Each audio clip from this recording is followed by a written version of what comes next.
Canine officers work hard just like their human counterparts. They also do lots of training and hold certain certifications. Murfreesboro Police Officer Angela Alexander leads a canine training workshop for man-trailing and cadaver dogs. So I am a certifying official with the NNDDA, and I'm able to certify utility dogs, which would be our tracking and trailing, and then our cadaver dogs, which are our human remains detection dogs. This National Narcotic Detector Dog Association workshop focuses on trailing and tracking and also human remains detection. During these exercises, the dogs work through places like an old nursing home filled with distractions to find their target. So at the nursing home, we were doing human remains detection.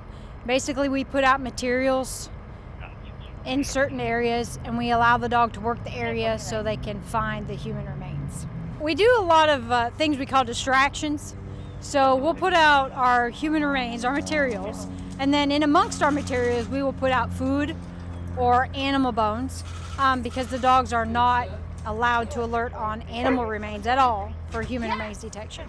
And we want to make sure that they're only alerting on human remains. So whether there's food in the area or something else fun in the area, they're going to work and do their job and only alert us to the human remains that's present. The training also covers scenarios that are not on dry land. So the boat was water recovery, so basically looking for human remains on water in a boat. What we did is we put our materials close to the shoreline and we put the dogs in the boat and then worked to the shoreline with the dog.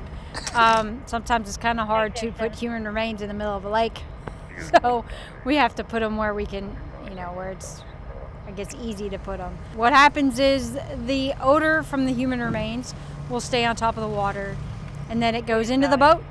So when the odor goes into the boat, the dog will give you an alert when they're close to the human remains. Officer Alexander's dog, Kari, is certified in 2 areas, which requires a minimum of 16 training hours per month. Good job. Good job, Kari. My dog is certified in 2 things, so I do way more training than 16 hours a month to make sure that she's proficient in what she does. I train twice a week, sometimes a little bit more if I can fit it in. It's always fun and it's good for the dogs and it keeps them to where they're going to do their job when they're called out.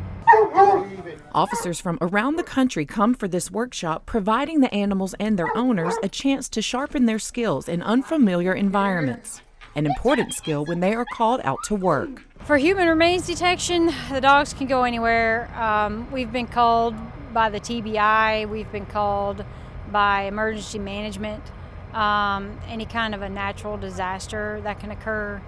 And there's no telling what kind of environment you'll be working in. These canine officers are essential to any department, not only to find the bad guys, but to also find missing people and assist in cases. And be on the lookout, you might see Officer Alexander and Kari out and about working, training, and serving the community.